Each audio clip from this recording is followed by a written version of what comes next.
Good morning, everyone. Hi, welcome to today's Heffner's Women's Leadership 60 and 60 Women in Business event. My name is Daryl Morris from CTV Kitchener, and I'm thrilled to be here with you today. I want to thank everyone first for joining us for this event. At the end of this hour, we hope that you will have insight into 60 career lessons and advice that you can apply to your own professional life around entrepreneurship, corporate leadership, mentorship, continuing education, activism, and so much more.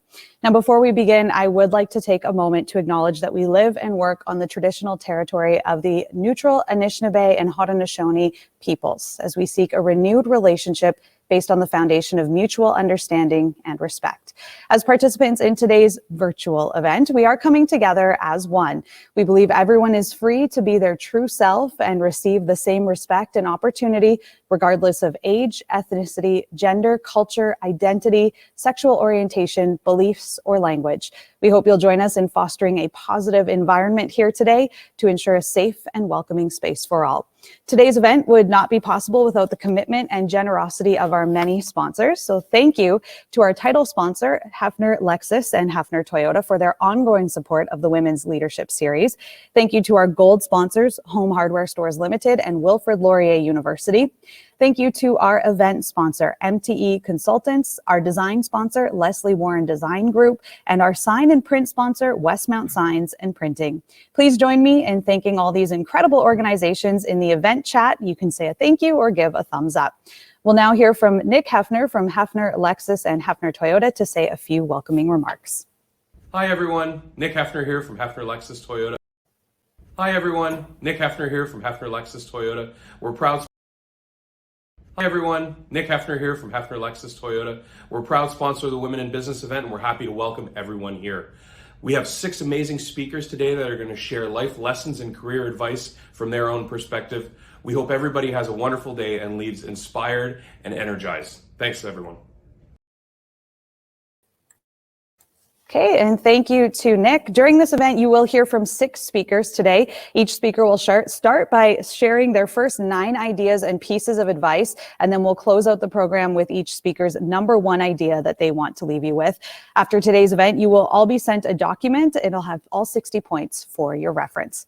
Now, before we get started, just a reminder, at any time you can visit the reception page to learn more about our event sponsors and to view the event schedule. You'll also notice in the navigation panel on the left that it indicates which part of the event is currently live. This will help guide you through the event so that you don't miss any important updates or event content. After we hear from all 6 speakers, we will move to group networking in the sessions area. That's found as well on the left-hand panel. You are encouraged to use that time to discuss the career advice that you've heard with your fellow attendees and Women's Leadership Committee members. If at any time you have any questions during today's event, you can visit the help desk in the sessions area to speak with a live chamber representative at any time or send a direct message to one of the committee members. Now, with all that said, I would like to introduce you to our first speaker of this morning. First speaker today will be Christina Young. Christina is a certified style coach and the owner of Wear Out There, a wardrobe company designed to take the stress out of choosing what to wear each day.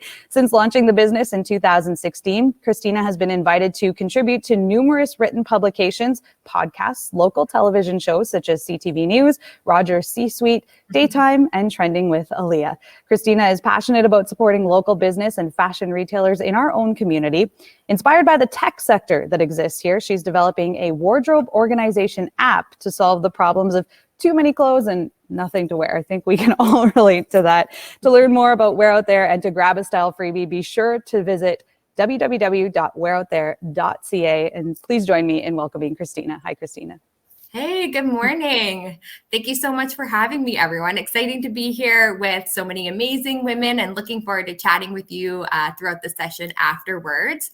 I guess I'll just dive right in. And so I'm looking forward to sharing some tips originally that I found have been really helpful for me in business, and then switching gears a little later and of course talking about style. That's the area I'm most passionate about.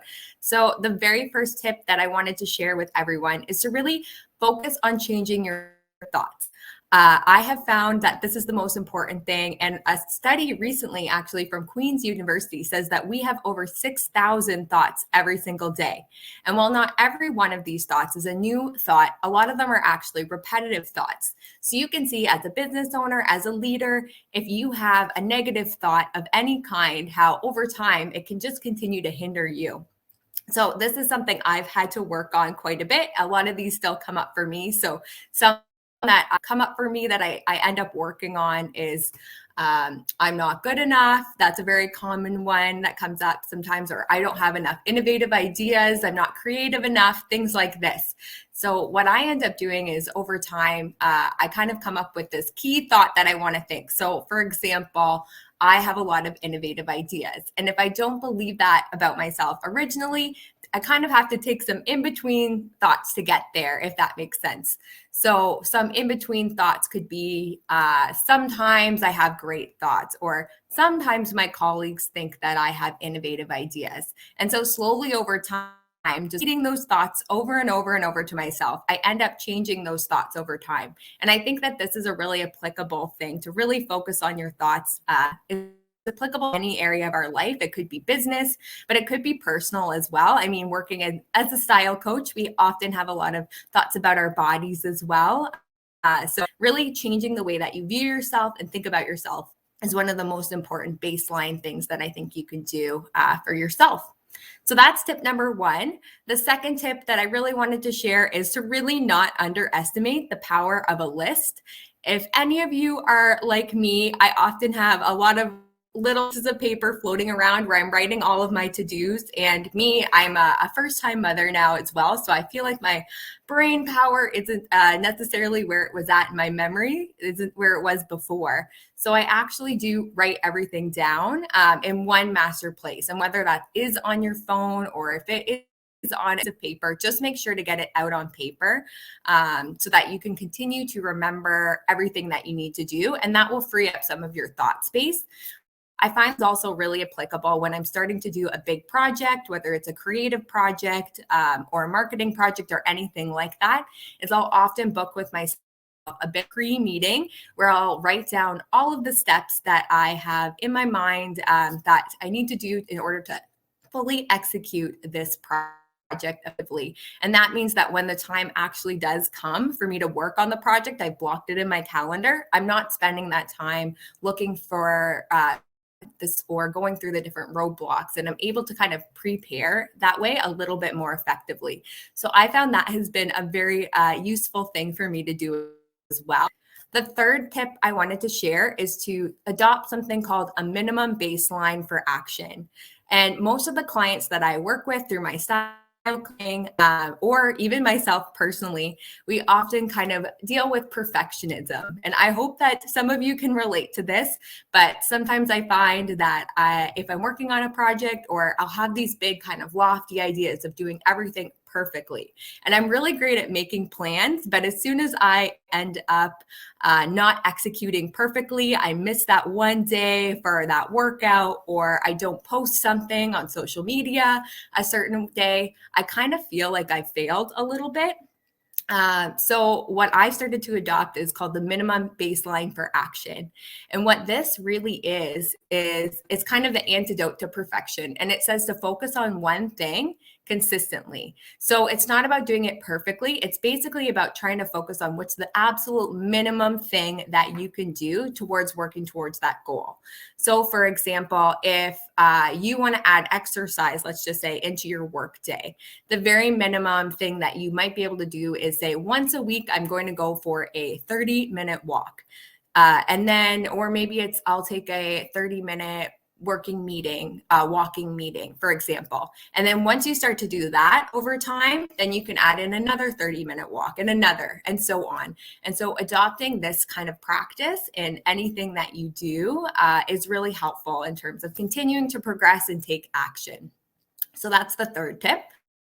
Fourth tip I want to share is that consistency is key. And as a business owner, as a professional, this is honestly the one thing that will differentiate you and get your ideas done. Because most people that we talk to, most creatives as well, people who have an idea, it's often difficult for them to just get off the floor, and it's about continuing to just take that action every day.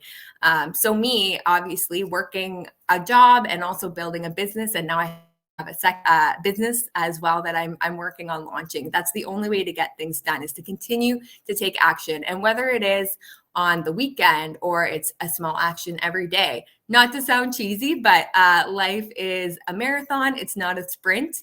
So I find I'm always reminding myself, consistency is, and if you just keep taking action, you will reach your goals. And I actually read a story recently as well in Forbes, and they said that 50% of women end up giving up on their dreams across the globe. So I just want you to continue to push through, and you will get to your goals one day. So that's the fourth tip. The fifth tip that I just wanted to share actually is that if you're looking to take a different path in life, or a career change, or just really anything, consider conducting informational interviews.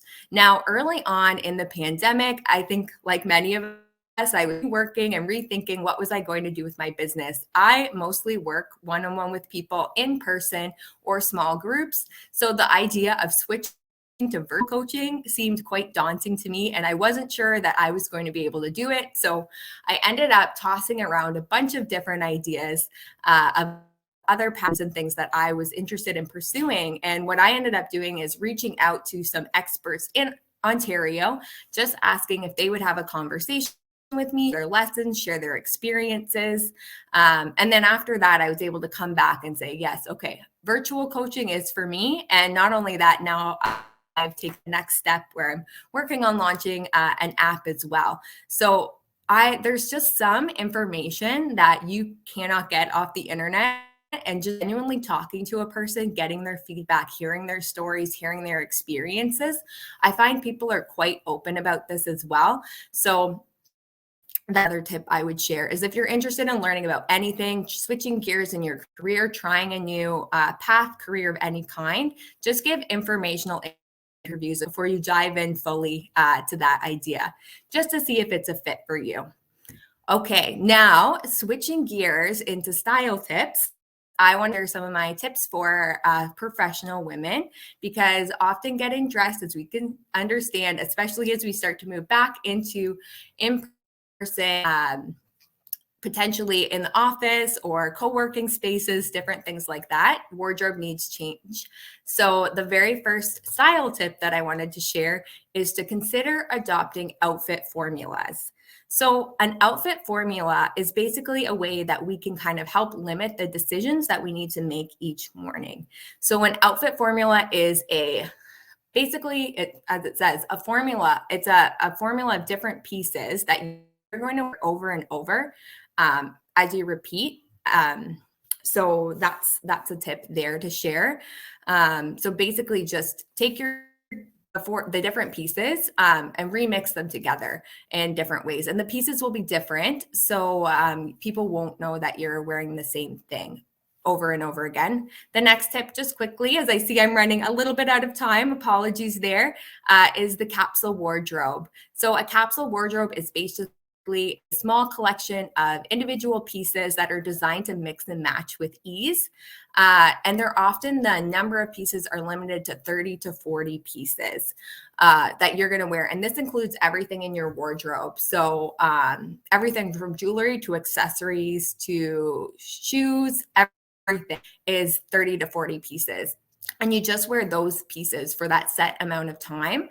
So whether it be mixing and matching, it's really helpful for that. It's also great for clients who feel like their workwear is very far from where they want it to be. You can focus first on building this small collection of pieces that will mix and match easily. And that will help you save money and save time in the long run as well. So that's the tip. The next one, just quickly, I wanted to share is about color psychology and using this to your benefit. This is something that's really important. I often go to clients' wardrobes and all I see is a sea of black. And if that's your wardrobe, that's totally fine as well. It's super common. But I do want you to understand that wearing certain colors can make you feel better about yourself. It can help you in a lot of situations as well strategically. And if any of you are marketing minded or been involved in branding at all, this is something that you know quite well, is that we are bombarded with messages through the use of color as well. So I would just really recommend to stand out from the crowd. And even if you are a small business owner, think about the colors you picked for your branding. And maybe when you're out at networking events, pick one of those pieces, wear a scarf, wear something that is in that color, and that can become your signature piece. And then the last thing I just wanted to share quickly is about understanding the actual clothing that you need for your lifestyle. Now, this is key because often when I go into clients' wardrobes and they have too many clothes and nothing to wear, it's often because there's a mismatch between the number of clothes that they own and what they need for their current lifestyle. And I think we all experienced this as we went into lockdown, even the first time, and you no longer needed all of those pencil skirts. Your wardrobe, even for work, shifted to be quite a lot more dual.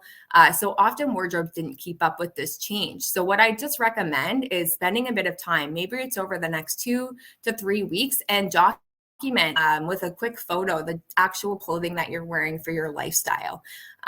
Because really the number of clothes that you own should be in proportion to the number of hours that you spend in each of your activities. So for example, if you're working 40 hours a week, let's say in a traditional work environment, you're going back into the office, you're going to need a lot more work clothes than, say, wedding outfits or something that you're going out outfits or something like that. So that's often where things are a little bit difficult and why there's a bit of a mismatch. So I'll save my last tip for the end, and apologies for over there, but hope that was okay and I got through quick enough. So thank you, and I'll talk to you in a little bit. Okay, thank you. Thank you, Christina, for all of that. Up next, we have Deborah Wishart. Deborah is an RBC Senior Commercial Account Manager, an honorable mother, a spirited nana, a teenage-infused auntie, and born of a legacy of women influencers. She has 25 years of knowledge and expertise invested into personal and business sustenance, a trusted strategic advisor providing relationship-based financial advice and beyond for not-for-profit, supply chain, and diversified. Deborah helps new and existing business clients by bringing key expert partners from across the full breadth of RBC's global footprint. Let's give a warm welcome to Deborah. Hi, Deborah. Well, thank you very much. And I'm so excited to be a part of this great event of women. And I would say a lot of what I'm sharing today is really what I am actively living every day. I think, sometimes when we have supportive lessons, it's a one and done. But I would say what I'm sharing today is really what I'm actively living each and every day. So I'll start out very quickly. And I would say the first one is really about leaning in. What I've learned is don't shy away from leaning into opportunities. I've learned that a part of my career is certainly about taking risks. And we always say, get comfortable being uncomfortable. I think that's scary, but it's exciting in the same breath. And I would say continue to grow and develop. Surround yourself with growth-minded people. And I would say people that don't necessarily always agree with what you're saying, but certainly challenge and support you. And that's been a big part of my triumphs and continuing to grow. So really and truly, a mentee or mentor relationship is, I think, a great investment of leaning in. And when you're leaning in, I would say have a seat at the table. It's often great to be amongst great minds and great ideas, but I would also say speak up because your ideas could be equally valid as well. Number two, always learn. Life never stops teaching, and we know this. We live it, and I certainly experience it. And I would go back to my prior point and say, get comfortable. Again, being uncomfortable. That statement applies here because when we're always learning, we're always finding ways to continuously grow professionally and personally.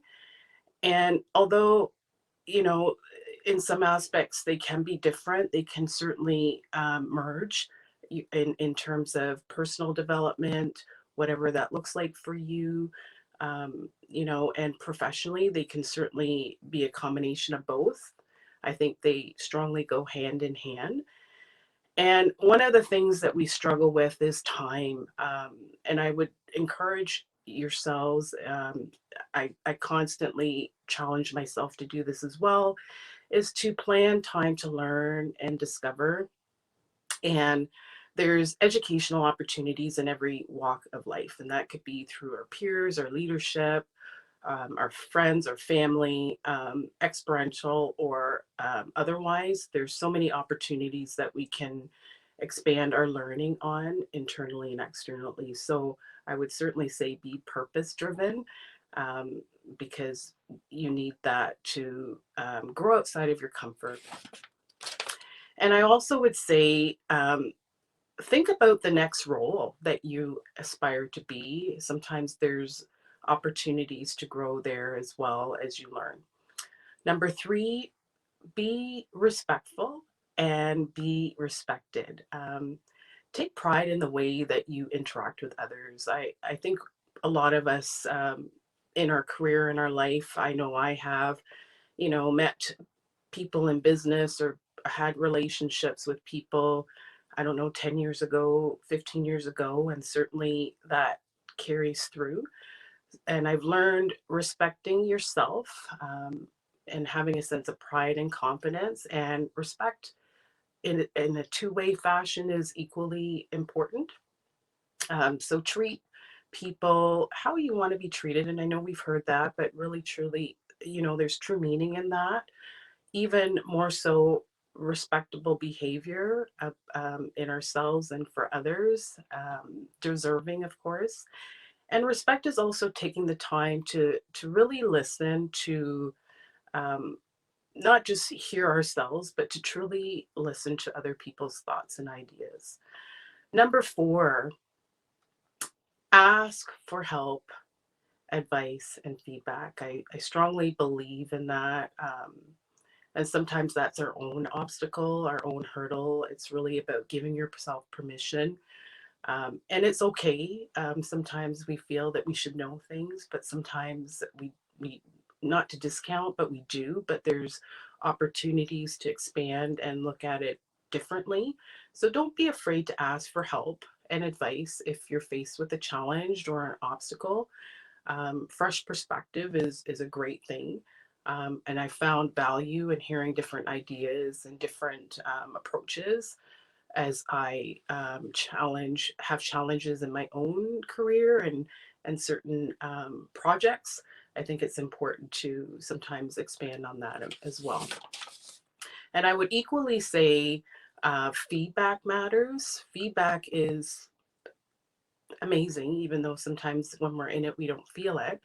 And it really just gives us a perspective. I think we're often our worst critic, and in being our worst critic, sometimes we don't own in on our strengths and as equally on opportunities for us to grow.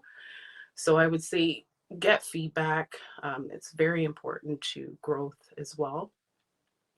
And to remind yourself of the benefits of receiving constructive criticism, namely to improve ourselves as we walk into the world and in our journeys, and also in our relationships. I think that's very important. And similarly, give feedback to peers as well. Number 5, take care of yourself. And this is a note to self as well, a note to everybody in the audience.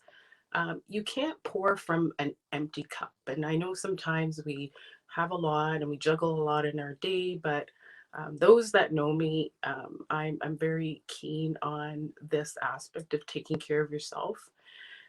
And that's whatever that looks like for you. That could be meditation, that could be exercise, that could be reading a book, that could be taking a nap, that could be maybe not just doing for yourself, but maybe seeking others' resources as well. I think that's very important. Taking time to do this every single day is key. And it really, I always say we're our first client. It's important to remember that, and we need to water our own grass to be vibrant and purposeful. And taking care of yourself is really a part of, I would say, personal loving yourself, personal development, and being happy in some regards. Number 6, get involved. Participate, participate, participate. Get involved in initiatives, and that could be leadership opportunities, formal and informal. There's great lessons in both of those.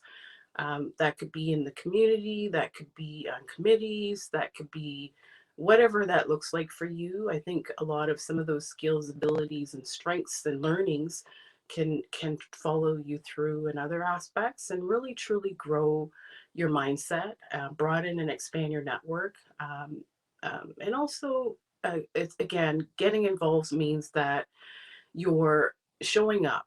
Sometimes we think on the smaller things, it's like, oh, but I think showing up is important, and really and truly contribution at the table and bringing your best foot forward is important. Number 7, accept and learn from mistakes. It's important, this is a tough one, to heed in what we call lessons learned in failure. And I know as a part of our team, we do that, and it highlights opportunities for growth. And it's important to understand that we will make mistakes, and failure is not entirely bad. I would say learning from lessons is a part of how we challenge ourselves, and it certainly motivates us to become agile and fluid, and explore different opportunities and approaches to problem solving. Number 8, self-promote. This was a difficult one for me, but I say, why not? Self-promotion is, in some cases, a social turn on these days, and becoming more important as we work differently. And what I've learned, it's not about bragging if you can really back it up. So don't be afraid to self-promote. Share the work you've done. The more you share, the more people will value you. It's also speaking life into yourself, because you've earned bragging rights in some cases, if you've earned the right to building yourself and growing. And it really opens up doors to people working alongside with you, and also helps you grow professionally, with new business partners, clients, and more. And my number 9 is be humble in your confidence and courageous in your character. Humble is it, like, while we can have confidence and swagger to help us through uncomfortable times and situations, I think it's important to, understand that if you don't have a sense of humble in that it can create hindrances in your ability to learn. I would also say, so pair the confidence and self-respect with a dose of humility. I believe humility truly allows us to be better learners, to fail faster and smarter, and to learn from others. And I would also say it gives us the opportunity to ask great questions, receive responses and ideas, and in the end, it allows us to progress faster and further. Thank you. Okay, Deborah, thank you. That was some great advice.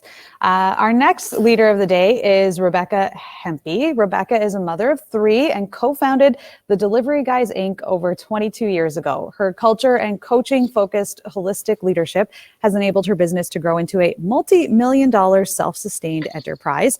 Rebecca believes in order to build a business that thrives with or without you, we must fall in love with communication, understand your people, create an incredible culture, know your finances, and crave data. She is a mental health advocate, has a Bachelor of Science in Health Science and Management, and talks to her therapist every week. Please join me in welcoming Rebecca. Thanks, Daryl. I'm really excited to be here today. I'm grateful for the opportunity to share what I've gone through in the past 23 years. A lot of people today, either entrepreneurs that are currently in business and going through the pandemic, or there are people out there that want to have a side gig, they're excited about starting something new. I wrote this list for you. This is where you want to start and where you want to get to see that business thrive with or without you. When we have an idea, we think, oh, we're going to dive right in, but then we lose the reason why we started in the first place. So that's the first thing I want to talk about is, why do you want to do what you want to do? Why do you want to start a business, or why are we in this to begin with? Everyone wants to start it because they want to make money. That's a really good choice because everyone loves money. I do. I like the stuff it buys me. I like the places it goes. But more importantly, I like the time that it gives me. So when you're starting this out, you want to make sure that you have a vision of the reason that you're starting. For me, I wanted to start a business so that I could spend more time with my family. I wanted to work from home. I wanted my kids to know their mom and their dad. I didn't have this, pandemic moment where that's normal. For me, I needed to start something so that I could actually have that opportunity to be there with them all the time. So that was my why. And I needed to keep it out in front of me every day, all the time, because there's going to be ups and downs and you're going to lose track. So it can't just be money. There's got to be more. So create the vision board of your life and what you want, and keep that in front of you all the time. Next, you want to ask yourself, what do you want to do? So what is it? Do you love books? Are you a coder? Do you want to make an app? Do you like clothes? Do you love food? What is it you want, or finances? Are you in the financial industry? Do you want to go and start a financial business? If you want to do those things, can it get bigger than you? The answer to that, honestly, is yes. Everything can be bigger than just you. You don't need to do everything. And as women, we are constantly managing, and we're so good at doing so many things that we think, oh, we have to do it all. You don't. There are ways to make things bigger than you. We love that quote. One of my favorite ones is, I would rather have 1% of 100 people's efforts versus 100% of my own. That's something called leverage. And there are ways, when you really think about it and you map it out and you get creative with yourself, to make sure your business can duplicate and get bigger than just you. Number 3, you want to ask yourself, who am I? What is myself? I'm human. Everybody is human. People look at, Bill Gates of the world, or the Oprahs of the world, and they're so incredible and so fantastic. Bottom line is that they are human. We as women, and women in business, and ladies, I'm going to talk to you straight here. We're phenomenal. We have gifts that are so needed in business and so impactful when you interact with people. But for a long time, there was this mentality that we wanted to be in a man's world, or we wanted to be aggressive and get things done, and we got to be hardcore. And I spent a lot of years trying to be the best man I could. But what that did for me was it suppressed that feminine side of myself. And that feminine side resides in every human, not just women. But because we got women here, I'm talking straight at you. You want to bring that to the table. Bring it. Celebrate it. We care. We love. We are compassionate, and we are mindful. We love people. We love creating things. And it's actually innate within us as the feminine side of our being. We create life. We actually are able to see, we know that things grow and they take time and they come to fruition. And that is a vision and a piece of yourself as a woman in this society that we can celebrate and bring to the table to make whatever it is, that why, that what, and bring it to fruition. The next question you have to ask yourself, do I have any coaching abilities? What are my coaching abilities? Can I speak with other people? Can I see who you are? See the obstacle in front of me or the opportunity in front of me? What am I looking at? We all have moments in business, and business owners and team leaders out there, you'll know exactly where I'm coming from on this, where you have someone presented in front of you and you're like, wow, that's a big obstacle. How am I going to work with this? This is when your coaching abilities really kick in. See the vision. Don't look straight at them. Look at where you want it to be. How can you work with that person? How can you coach them? How can you help them get to where they are? And how can you use your team to support that, to build what you want at your Olympic caliber team? This is where you come in. There's one coach behind the hockey bench and there's 15 players, right? That one guy's got all those pieces moving. This is what has to come to the table in order to make this bigger than just you. And of course, this comes down to the partners. Who are my partners? What is it that I'm going to be? Who is it that I need on my team to help this vision thrive?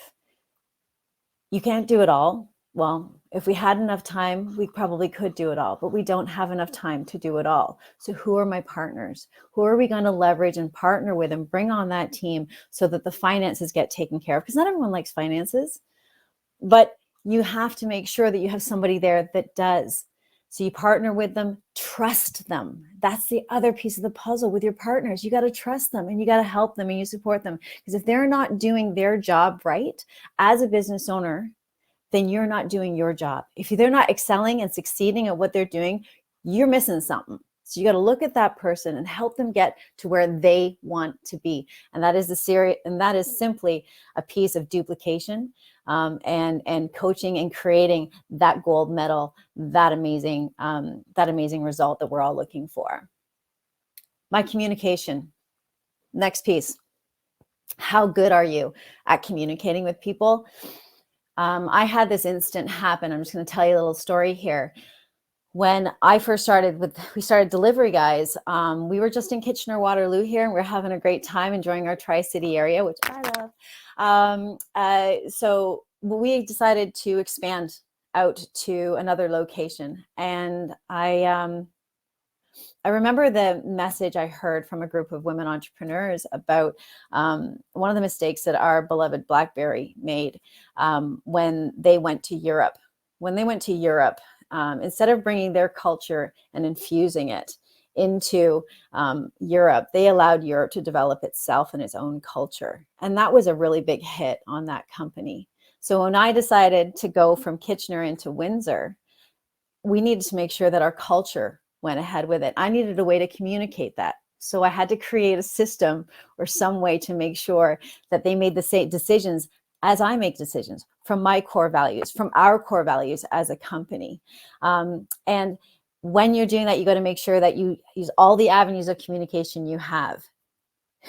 Your communication is, right now, we have everything at our fingertips. We have LinkedIn, we have Facebook, we have Instagram, we have messaging, we have text, we have phones, we have anything you can want. You got Zoom, and we have this platform here. So we have so many things at our fingertips to make sure that we communicate at the highest level possible. Use them and express them with your core values. I'll give you ours, because when I created this way to communicate and the way to make decisions, it came from the source, from our heart, from our core as a company, and that gets infused to everybody else. So, we want to trust and serve. We want to support. We want to help people thrive. We want to do everything with positivity and teamwork. Those are the core values that everybody makes decisions as, so that this can be bigger than just little old me. The systems are your freedom. So how you duplicate and how you move with everything forwards are what give you the time to actually do what you need to do, that you're really great at, to have time to do the communication, have time to get that creative side of the feminine that we bring to the table. So able to actually tap into that and share that with people. Those are the systems you need to make sure that you can duplicate. And as soon as you start to do that, your enterprise will continue to grow and grow and grow. And you can do it when sleep at night, because you know that everybody is on the same page, feeling the same way, and enjoying what they're doing out there. Number 9, last one before I leave you and come back later. My finances, my data. Like I said, not everyone loves finances. I got to tell you right now, You got to love it. You got to know it. You have to celebrate it. It solves every problem that you have and elevates every celebration that you want to make. You know, there's the good, there's the bad ones. You got to own all of it, be honest with all of it. Don't hold back from the people that you're working with, because your people, your tribe that you have will move mountains, but they need to know why you're doing what you're doing. And it has to be an open book. It has to be shared. So love it, crave data, give the feedback. That's how teams excel. And that's how you get to the Olympic caliber of what you want to create. I'll see you guys soon with my number 10. And thanks again for having me. All right. Thank you, Rebecca. If anyone's keeping count, we're now at 27 leadership ideas from our leaders. So let's keep it going. Next on the agenda, we have Fatsia Mazar. Fatsia and her family have owned small businesses since their arrival here in Canada. She also has 20 years of experience in the social profit sector, much of it in leadership and management. In 2010, she joined hands with a handful of women in KW to start the modest initiative to empower Muslim women to be leaders and change makers, able to address stereotypes and misconceptions about Muslim women through community outreach and bridge building, which is now known as the Coalition of Muslim Women of Kitchener-Waterloo, or CMW. CMW has seen exceptional growth in Fatsia's leadership as its executive director in a very short time. So please join me in welcoming Fatsia. Welcome. Hello, everyone. Thank you, Daryl. Special hello to people, my friends and my colleagues who are here to listen to my tips today. And I just want to say a big thank you for honoring me with your presence over here. And I hope that I meet your expectations. My tips basically are about life as a whole. I see life as a whole. So sort of part of made up of many different roles that I have in the world. That some of them are more connected with my social roles. Some of them are sort of my familial social roles. Other are my professional roles. But everything is sort of connected and intertwined. It's not compartmentalized in any way. And success doesn't mean success is in only one aspect or one facet of my life. Success means, like, I'm progressing well. That doesn't necessarily mean reaching the topmost step of the ladder. It means I'm progressing well and sort of have harmony in various aspects of my life as I move through different stages of my life. So who I am today is very much influenced by many factors, including my upbringing. Definitely, that includes my culture and my faith, my understanding of the world from that perspective. As I said before, my roles and relationships, my knowledge that I've gained from people around me, but also from the environment around me, from reading, from lots of different sources, my experiences, and everything that I have said before has come to me sort of filtered through my own lens. My own lens means, how do I exist in this world? How do I view this world? And gender is being probably the top of that part of my existence in the world. So having said that, let's just start with the tips. So my first tip is be the same person at home, in public, and with yourself. And I have adapted it from Judah Smith. I didn't know much about him at all until I actually sort of came across this code. And I believe that just take the thing that somebody has said, take the treasure, doesn't matter where it comes from. So basically what I want to say from this tip is that know yourself.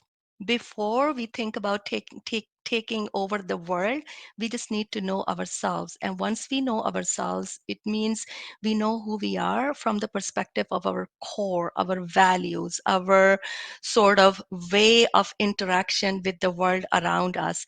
It means that if we are kind in in public, we're kind at home, and we're also kind with ourselves.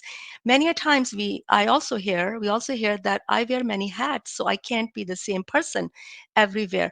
Basically, it's not about it's not about the actions do you take. It's about the thought process, it's about the mindset, it's about your way of interaction with people around you and with everything around you, really, that you have a set of core values that you stick with yourself as well. The second point that I have is be a reflective being, which means reflect on the moment and also reflect in the moment. So, this idea of reflect on the moment or reflection is not a new concept for, I would say, probably all of us over here. I came across the concept of reflecting in the moment in my Masters of Social Work program. And basically, while reflection on the moment is something that we engage with after an event has passed, after something has happened.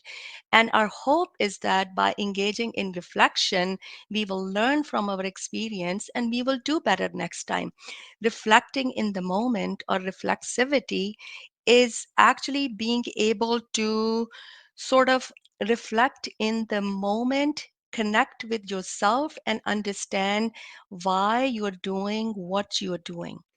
It really helps us understand who we are in that moment, what do we bring to this moment, and really being able to see our actions from that perspective of really why are we doing it. It's really in that moment we're able to elevate our mind over our interactions and really understand the purpose, the values, a lot of things behind what we are saying, doing, or not doing. It allows us to make changes in the moment, and that is something which is sort of even better than reflecting after the moment or reflecting on the moment. The third tip is train yourself to be engaged with your higher brains all the time. Again, I'm sure that everyone over here in this room understands the primitive brain and the higher brain, the idea of amygdala, and the idea that our brain, we engage with emotions, especially when there is fear. In our modern day world, fear means stress, anxiety, um, strangers, um, things that we don't know, uncertain things, and a lot of things that our ancestors didn't have to deal with. So really in this modern world, when we are met, it's complex, it's more complex than ever. We have to make sense of things that our ancestors never had to make sense of. So really, how can we train ourselves to engage more with our higher brain, which is responsible for thinking, for analyzing, for before we make a decision. So when we make a decision based on engaging or based on involuntary engagement of our primitive brain or amygdala, then we're actually making decisions based on our emotions. When somehow even we can take a break in the moment from that fear, the response that is based on fear, and give ourselves time to engage with our higher brain, the center that is responsible for reasoning and critical thinking. Now we're able to make better decisions. And sometimes it translates into something as small as not responding to an email today, just giving yourself some time so that you can get over that emotional reaction that you had after you read that email. The next point that I have is allowing your head and heart to have a conversation with each other before you make a decision. This is really a favorite one of mine. I see myself mostly as a rational person, really thinking logically about things. That has sort of earned me cold-hearted, like badges, like I'm cold-hearted. And, sometimes I lost relationships in that process as well. And reflecting on my, again, like, what it means for me to be a rational person, and what it means to be someone else who's my colleague, who's my relative, who's someone I'm connected with, when they're not necessarily, their primarily way of being in the world is not is emotion. So really, that allowance for when you make a decision to listen to your heart as well, and hear what your heart is saying, is really, really very important. It gives you empathy. It gives you sort of better communication tools to be able to talk about your decision, to be able to talk about your actions, and then it really, really reduces the impact on those around us when we are able to marry the heart and head language together. The next one is learn the art of perfecting, not being perfect. I'm not going to go into details. I think all of the speakers have talked about this. I'm just going to bring up another aspect of it. A lot of time we think that especially in our culture that we live in today, we think that the locus of control lies within the individual. We can control everything as long as we have, like, all the good plans and everything. But sometimes we have to understand that we control very little with anything. Like, COVID just sort of uh, uh, uh, reminded us of this fact that we know very little about what's coming our way the next moment. So really, like, plan well, and also be prepared for your plan to fail 100% without a single fault from your side, and just be prepared to deal with it, as we are doing with COVID. We're surviving, we're thriving. The next one is focus on people and relationships in everything you do. That's an important piece for me a lot. Again, thinking of life as a whole, thinking of life as made up of like really focusing on people around us, including ourselves. And it means that we are thinking of what we can give, um, and when we're thinking of what we can give, it's not directly sort of like, we're not looking for reciprocity. We're looking for sort of paying forward, that sort of paying it forward sort of concept. We're giving our time, we're giving our skills, we're giving our, wisdom, we're giving our knowledge, we're giving cheer, we are giving joy, we are giving hope, we are giving happiness, really focusing on what are we able to give to people and world around us. The next one is have your antenna up and feelers out all the time. This is a funny story, like the way I really understood the importance of it, and I don't know how much time, I'll just try to do it quickly. It's like a long time ago, I was new to Canada at that time, having a conversation about luck with a coworker, and like, coming from a culture where luck or destiny, like, really sort of very important, talking about how I've been very lucky, very fortunate, and he just brought it up. He's like, what you call luck maybe is your intuition, maybe because, like, you know a lot about what's happening. Basically, he talked about how and there is a proverb, I think, in Chinese tradition, or in some cultural tradition, about you have to be, your ears have to be open when luck actually knocks on your door. So basically, the idea is you're very, very tuned to in tune with everything around you, from politics to trade trends, excuse me, trends in business to parenting trends if you're a parent, mental health challenges, lots of different things. Like, you have a lot of knowledge of the context that you are living your life. That's very important. And the ninth one at this time is have a growth focused mindset. We have heard from all of our panelists so far in one way or the other how important it is. And basically, it's about, again, all facets of your life. How I can be a better person, how I can grow personally, how I can be a wiser person, how I can be more of a giving person, how can I make my relationships better, like really taking the responsibility, doing things that you need to grow in all facets of your life. What's the next step for my business? Really, like, thinking that being stagnant is not acceptable, but being stagnant, so thinking of growth in terms of progress, not necessarily reaching to the top of the mountain always, and always having this mindset that there's always a very, very, very big room to grow, no matter where I am, even when I am on the top of mountain from my perspective. Thank you, everyone. Fatsia, thank you so much for your ideas today and sharing them. Next up, we will hear from Lee Fairclough. Lee started as the president of St. Mary's General Hospital in January of 2020, leading a hospital motivated by a mission for excellent and compassionate care. Throughout the COVID-19 pandemic, she's also served as the Waterloo Wellington Hospital Triad lead for COVID response, collaborating closely with public health and the community to support a coordinated effort. In the years prior, she championed a focus on quality as the vice president of quality improvement at Health Quality Ontario. Her first exposures to the health system providing cancer care as a radiation therapist at Princess Margaret Hospital were the most influential, particularly for what matters most to patients and families. She's held a variety of leadership roles at Princess Margaret Hospital, University Health Network, Cancer Care Ontario, and the Canadian Partnership Against Cancer. She's also an adjunct professor at the Institute for Health Policy, Management and Evaluation at the University of Toronto and has served on several provincial committees and not-for-profit boards. Lee, thank you for joining us.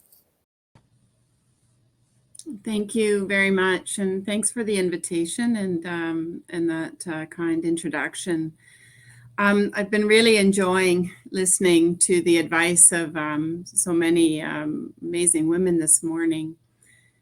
For the 10 things that I'm hoping to share, I'm coming from two perspectives. The first, a lot of people come to talk to me about advice around leadership and pursuing leadership.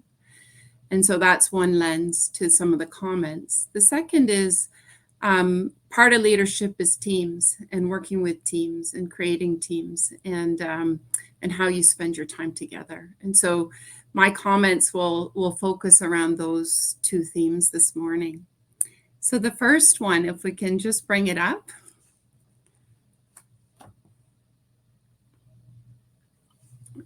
Is contribute in the place you're most passionate and curious. This is really the why you want to do what you want to do. And a lot of people, when we sit down to talk about their career paths, they want to talk about how are they going to progress. And I'll say to them, well, what is it you want? Where do you want to contribute? Where do you want to contribute? I knew since I was a little girl, actually, that I wanted to contribute in the health system. I knew that. I knew I wanted to be in healthcare.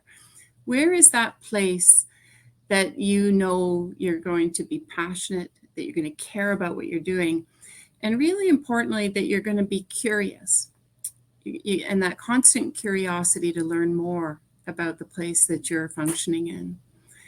And I'll use the example from my own career, which, I started off delivering frontline care and cancer care, and I worked in the area of cancer control at the hospital, provincial organization. I worked federally, understanding the federal, provincial, territorial dynamics of healthcare. All of it, though, was in cancer care. And I was very passionate about it. And I learned a lot. And I got to a point, though, where I thought, okay, I'm really interested and curious now about other aspects of healthcare, other aspects of the health system. And I knew that I had more to contribute. And I think if you are, again, my advice to people when they're pursuing their career is as long as you're feeling that sense of contribution, you're going to be fulfilled. If you're feeling like you're running out of what to learn, that is probably a little bit of the time to shift gears and focus in another area. The second advice I've got is that teammates that care can work through anything. And this just may be from my lens working the last 2 years through this pandemic, but certainly for 25 years of working in healthcare. Probably the thing that matters the most in healthcare is that you're somebody who cares about people and you want to deliver really good care to the patients that you're there to serve, the community you're there to serve. I think, though, that translates in any work environment. If you are working with teams that really care about what they're doing, they will show a resilience that will forever amaze you. And certainly I see that resilience here. I really looked it straight in the eyes on Friday night after one of our hardest days here at the hospital of the whole pandemic. And as I walked through the emergency department and I walked through all of the floors in the evening, the look in people's eyes that I saw, their commitment to each other, to helping each other through what we were managing through, and the commitment to the patients that we're caring for. You know, there is a resilience there that just really does astonish you. And so I think, you know, it's our job as leaders to be sure that people maintain that sense of care, the care about what they're doing, and to really help to support and to instill that. The third thing, piece of advice is reflect regularly and honestly, and then adjust. And I've heard this same sort of message from others this morning. You know, at the end of the day, mistakes equal growth. And if we're not making enough mistakes, actually, it probably tells us we're either not stretching ourselves far enough or we're not acknowledging and owning the mistakes that we have. And when we do that, and we reflect around a situation and how we might have handled it a little bit differently, then you really start to grow, and you really start to grow as a person and as a leader as well. The other thing is around reflecting regularly. It's not just about what you might have done differently, but also what went really great that day. And I have a practice of when I'm driving home, I really kind of recount the day. And I also look for, you know, what was 1, 2, 3, 5 things I noticed over the course of the day that were particularly special. And have I reached out to let that person know the difference that they made? And I think, you know, taking both of those approaches, reflecting for improvement, but reflecting as well to be sure that you're seeing everything around you is equally important in your leadership role. My fourth is that mixed teams are the best teams. So this, I probably a little bit influenced by my years in sports. My the last sport I played for Canada was with the Canadian women's rugby team. And anybody who knows rugby knows the best thing about it is it's a 15-person team. And there is a position on that field for anyone of any size, athletic ability, ball handling ability, whatever it needs to be, tackling ability, whatever it needs to be. There is a position on the field for you. But when it comes to orchestrating a play, you need everybody to do their specific function for it really, really to work out well. When you're recruiting teams and you're building teams yourselves, you know, I like to think about, you know, what do we have in place today? What are my own personal gaps that I know that I need to shore up with people around me? And have we got enough diversity of view, enough diversity of opinion? And somebody else said this, and I feel strongly about it too. Do I also have enough people that will challenge my own ideas so that we can actually get to a better place? So as you're either building a team as a leader or as you're joining a team as a leader in your own career, look at the team you're going to be working with closely. And is there enough diversity in there that it's going to be interesting? And is there enough diversity in there that you're going to be able to bring something new to it as well? The fifth is give thanks and celebrate success. I think as a leader, it goes without saying that and boy, have I had to do that this year. We sometimes have to ask more of people than we ever think we could or would ever need to do. And for me, I've had to come back wave after wave after wave to really ask people, please, can you work those long hours again? Can you help us again? And if we aren't giving thanks and meaning it and showing it in genuine ways, then, you know, really people can have a certain amount of energy, but they need to know that it's appreciated. And then as well, we need to really celebrate success. When you get to a certain milestone, don't just rush on to the next thing. Just pause, and celebrate success. And that itself will bring great fulfillment, actually, through your own career. Number 6 is, if you're invited to the table, it's for a reason. People care about your ideas. And this is one that, I really feel strongly about encouraging with women. And somebody gave me this advice. I think I was about 29 years old, and I was sitting at a leadership table. I think I was one of 2 women in the room that day. And I'd been invited to this meeting, and I felt this sense of, oh, wow, this is great. I'm here to listen. I'm here to learn. And after the meeting, one of my mentors came to me and said, Lee, the reason you were invited is because you have something unique to contribute to that conversation. But why were you quiet today? And I said, oh, that's really interesting. And they said, every time somebody puts a meeting together, it's because they want to hear your ideas. You're there for a purpose. Back to mixed teams make the best teams. You're there for a purpose. And so now I find myself, and I certainly see sometimes differences between men and women, and wanting to really contribute and lean in those moments. So the next time you're invited to a meeting, just know it's there, that you're there for a reason, and that people care about your ideas. Be confident in that, and be ready to contribute in the ways that you know you can. The 7th is know what you need to recharge and recognize when it's time. All of us, either as we're progressing and moving through our career over many years, or in our day-to-day and sort of being caught up in the moments that we are. The literature is very strong on this. We all need to recharge. We need to release from work. We need to do other things in our lives. And I think, knowing what you need to recharge, for me, I know it's going to the backcountry with my family, it's going on a kayak trip, it's going on a canoe trip and camping somewhere where I actually usually don't have signal so that I can really put the device down. But know what it is you need, whether it's being with the family, being with friends, getting some exercise, whatever it could be. And then really importantly is recognize when it's time. And how many of you have gone on a holiday and then you come back to work and you suddenly realize the task that took you hours to do before you left, you've just finished in about 20 minutes.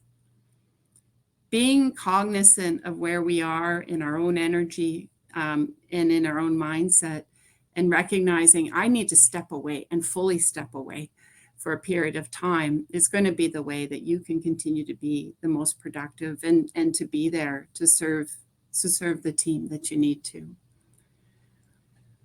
The next is don't be consumed about the future. You miss the chance today to learn and grow. And there's an exercise that I know a lot of professional coaches do with people that say, go back, and if you were to go back 20 years and tell your 20-year-old self, some advice, what would it be? And this is it for me.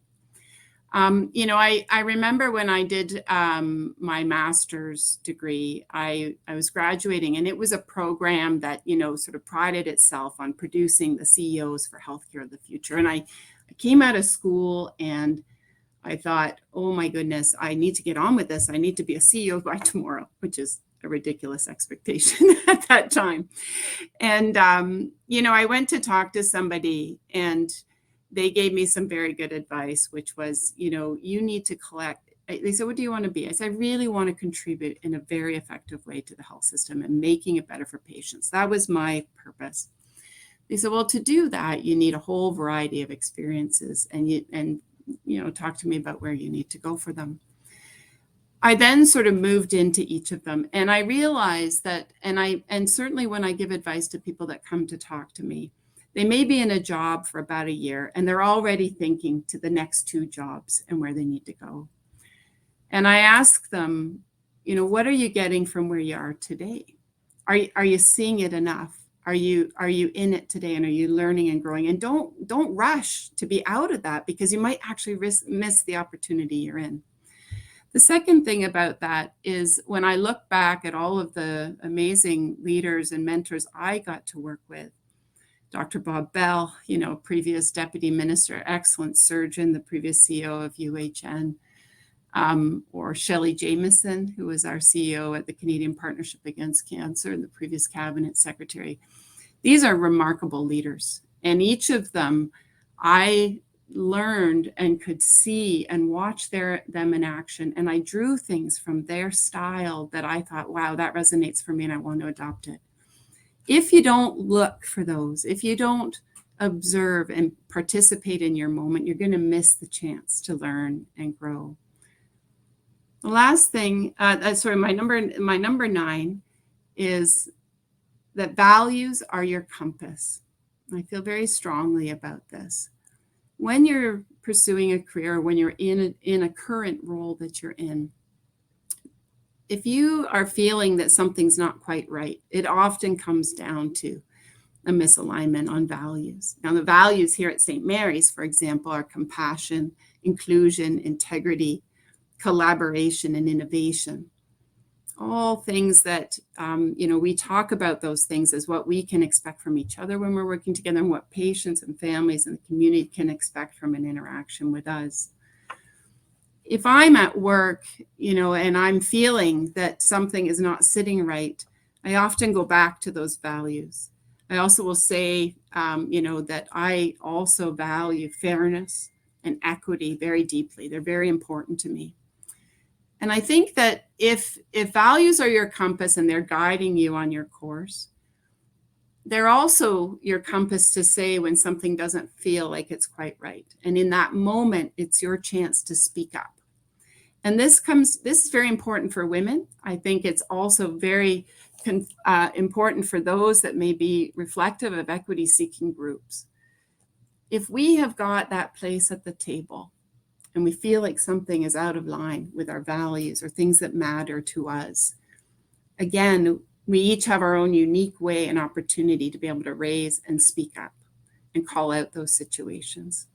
And then finally, from a career perspective, if you find yourself in an organization where there's a misalignment of values, it is probably time to find another organization, because they're fundamental to the culture of those places. I think that's my 9, and I'll look forward to sharing my number 10. Thanks very much, Daryl. Okay, thank you, Lee, for your insights. They were wonderful. Now, last but certainly not least, Lenore Johnson. Lenore Johnson is the founder and co-owner of Lenjo Bakes, a bakery and bespoke cake shop in Midtown Kitchener. Now, while she was completing a co-op math degree at the University of Waterloo, Lenore had a realization during her 3rd work placement. This couldn't possibly be all that life had, right? Choosing to finish her degree through distance education, Lenore moved to Toronto to complete George Brown College's Baking and Pastry Arts Management program and pursue her passion. From there, she traveled from France to England to New Zealand, working in each location to refine her palate and further develop a global view on pastry, seasonality, and sustainability. Please, everyone, give a warm welcome to Lenore. Hello, everyone. And thank you, Daryl.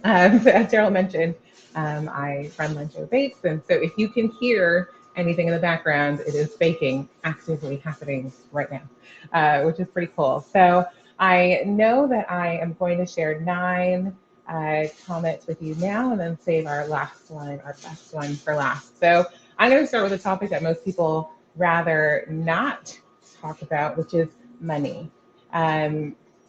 Credit is way more important than capital. And I literally cannot stress this enough, that credit is way more important than capital. It has much more value than capital. You can save all the money in the world, but if your credit is terrible, lenders won't care. And I'll tell you why. Credit proves that you actually have discipline to stick to payment plans, to pay off debt, to fall in line, right? You have a payment plan, you have to submit your payments on time, et cetera, et cetera. Having capital might show that you have discipline, right? But if you say, well, I have $50,000 in the bank and you only earn $20,000 a year, that might seem great. But if you were gifted $500,000 and you only have $20,000 in the bank, then you're not very disciplined. Since the bank doesn't know that information, they say, yeah, your capital is nice, but what's your credit like? So That is my number one most important thing. I started this business with zero money and great credit, and it's the only reason why Lenjo exists. Yeah. My next point is that less is more. I'm sure we've all heard of Coco Chanel, another very famous female entrepreneur, and you'll often hear, get dressed to remove one accessory or take off one makeup thing that you got going on. I know nothing about style or story. That's as far as it goes for me. But another Coco quote is, simplicity is the keynote of all true elegance, which really just means that you need to focus on your quality as opposed to your quantity. Now, this can be true when you're talking about product offerings, when you're talking about what your website needs to look like, when you're talking about what your social media should be like. You're not posting 7 times a day like influencers who are in the same sphere as you. That's okay. Sometimes less is more. Prioritize quality over quantity. And, I think people would appreciate that a little bit more than if you just like inundate them with all of this information when it's not really quality. Whereas if you spend a little more time giving them one great addition to their life, they prefer that over 7 or 17 even. The next is learning how to say no. Oh, I wish I could. That actually won't work for us this time around, but thank you for considering us. Ooh, all of our guidelines, you can find them here, so please feel free to use that to help schedule next time. Please see this website that I've spent many hours and many moments working on with all the details that you're looking for. I struggled with saying no at the beginning of my business. I had a desire to please. We opened just 4 weeks before the pandemic. I was scared of losing the clients that I had not even yet gained. I wanted to seem accommodating, and I wanted to, make sure people just didn't think that I sat around being like, no, no, no, no, all the time. But now I say no with ease. And why do I say no with ease? Because oftentimes a no to someone else is a yes to myself and what I've set myself up for the day. I've also now cemented the structure of my business. I've worked on it. I've thought about it. I know how I want my business to run, and therefore I should stick to that. It doesn't mean that I should always say no, but I don't feel bad saying no anymore, because typically if I say no, it means that you're outside of the guidelines that we've set in terms of timing. It's just not convenient for me, or I myself have already dictated what I'm going to do with my time. And I think that if I've spent the time to build a schedule, I should be able to stick to it. And that's part of being an entrepreneur too. You get to decide what you do. But saying no isn't always a bad thing. It is difficult, but it's like a muscle. Say no to the right things, and you'll be able to say yes to the right things as well. The next is be open and stay open. If the pandemic hasn't taught us anything else, it should have taught us this. Now, openness doesn't mean in terms of my retail store and being open and staying open, although we were very much committed to that ideal as well. Whatever I needed to do to keep the doors open, I did, because I knew that if we close the doors, the chances of us opening them again were slim to none, and I hadn't put in that much effort and that much capital just to see my dream disappear, right? So being open and staying open really just means that the plans that you set, or the business that you thought you would be running, or the things that you thought they would offer, they just might have to change. Don't be so stuck in, this is what I do, this is what I plan to do, this is how I wrote it down in my business plan. If nobody's told you before, your business plan is a living document, which means that it changes and flexes with time. Just like we are living beings and we will not stay the same, our businesses won't, and shouldn't. You don't want to be so much, I'm digging my heels in, this is the hill on which I will die, about what your business does, because great opportunities are likely going to pass you right by.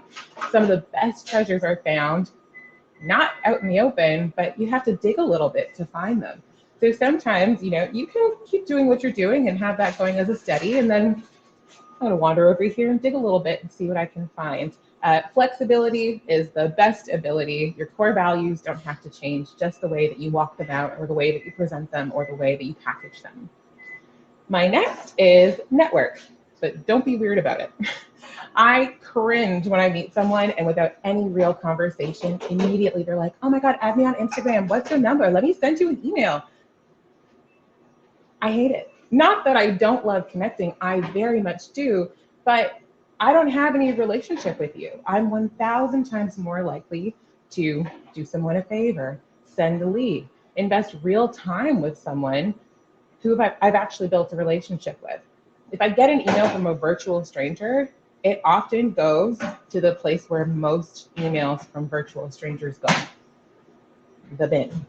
I don't read them. And it's not because I don't want to, but I don't even know who you are. If I've only known you by your first name for 3 seconds and all of a sudden it's, can you do this? We should work together and do this. I don't know who you are. I would love to, but I also would love to have a relationship with those who I work with. So how do you build a network without being weird about it? Be intentional. Be selective with whom you desire to reach out with, but spend time building a legit connection instead of just trying to race around the room at these networking meetings, meeting as many people as possible. Coming away with a pocket full of business cards and you can't remember the face to the name doesn't really mean anything. My next is community over everything.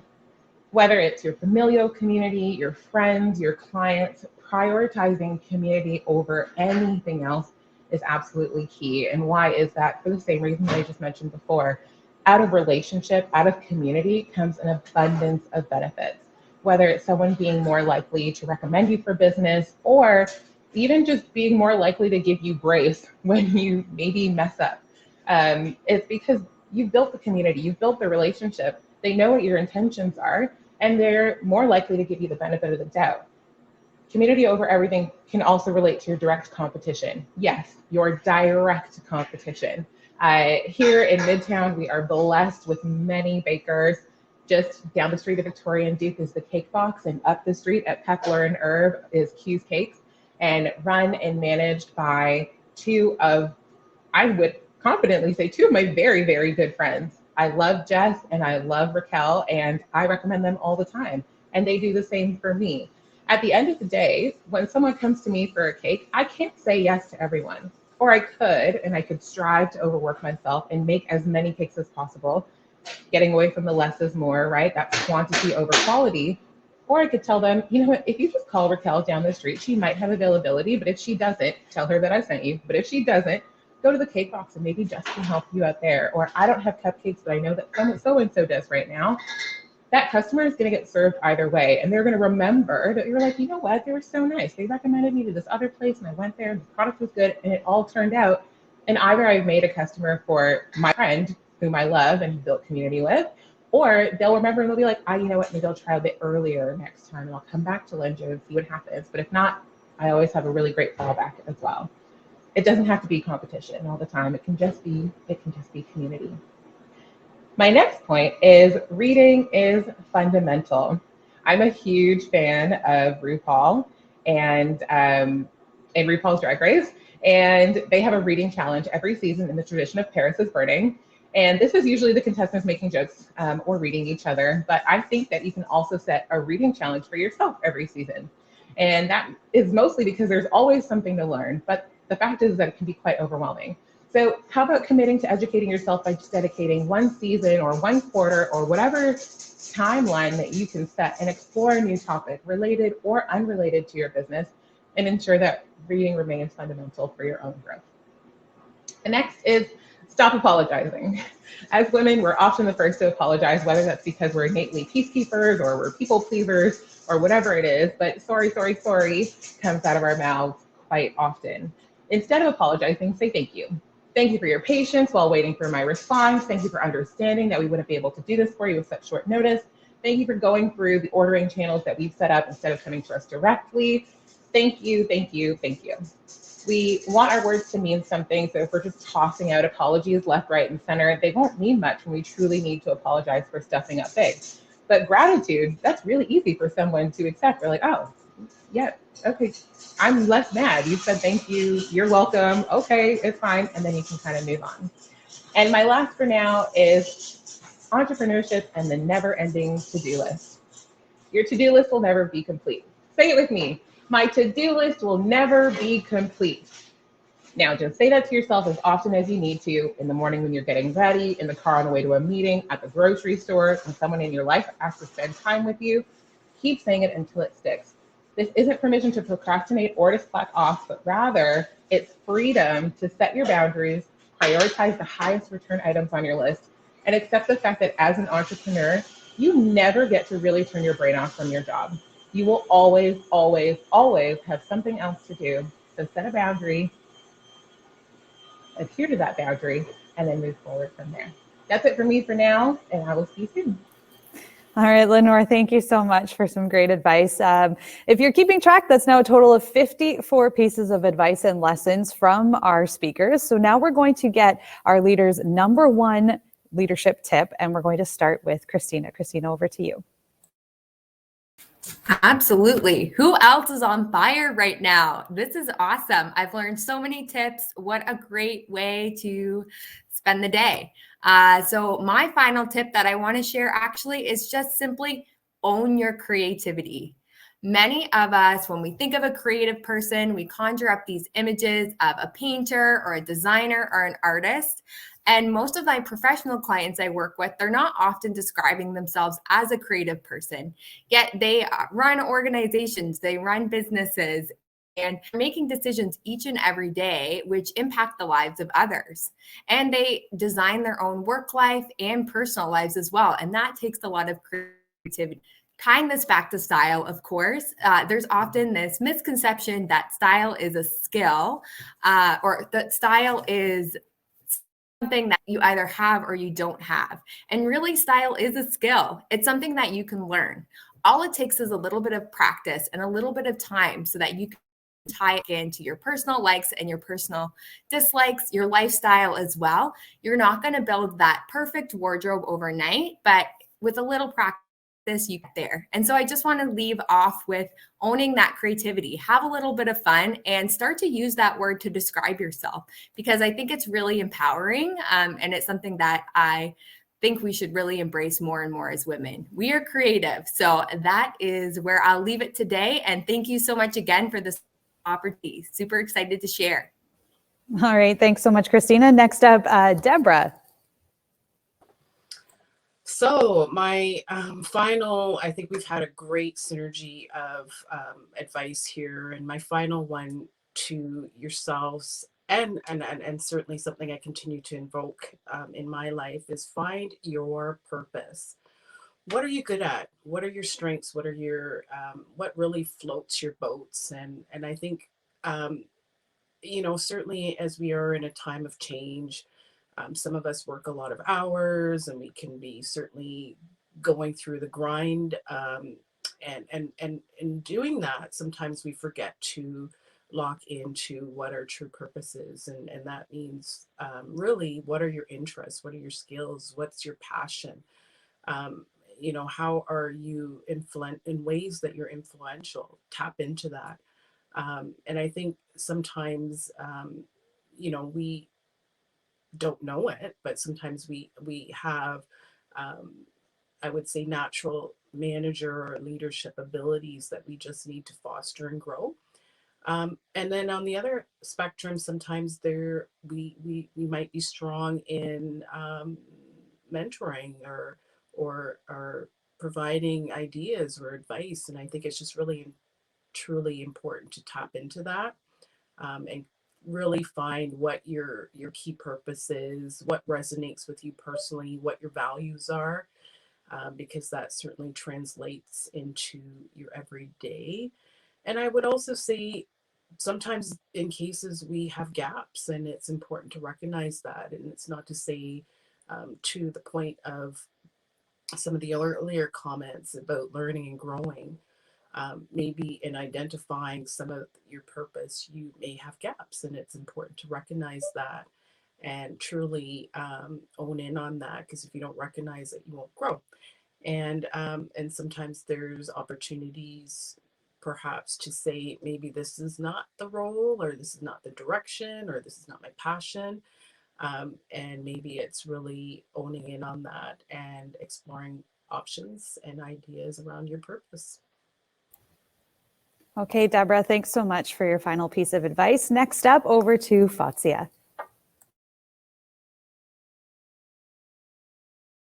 Hi, everyone. Sorry, I thought I was going to be next, so I wasn't ready.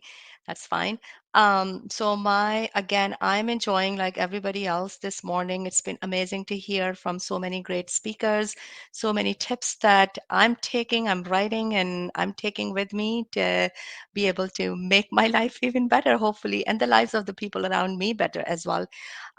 So my last one is strive for triple bottom line. And basically, I'm talking about 3 Ps: people, planet, and prosperity. And again, I'd remind you about the earlier tips about seeing life as a whole, all facets of life. And we talk about these things, and also thinking about being the same person, bringing that concept again into this discussion.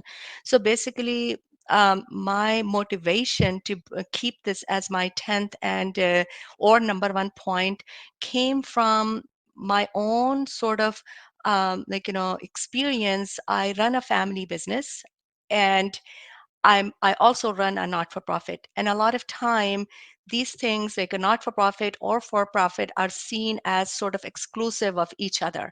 A lot of time it's seen that the bottom line for not-for-profit is people and the community and the impact on the community and people it serves.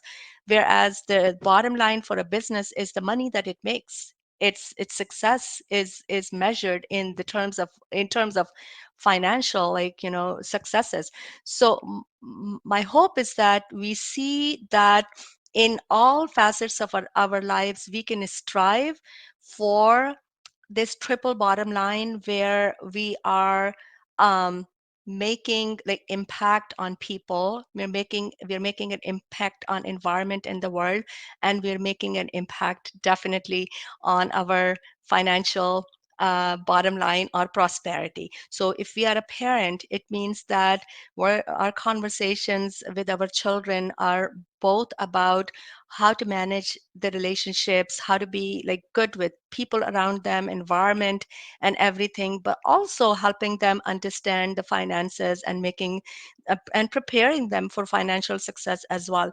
If we are running a not-for-profit, it means investing in professional development, in staff coaching and mentoring, which I see a lot of time unfortunately missing from the not-for-profit world. It means that we have a business plan. It means that we're looking for non-grant revenue sources. It means like we are thinking like a business. It doesn't take us away from really focusing on still impacting a community and people positively. And then if you're running a business, again, it's the same idea. People are important for us.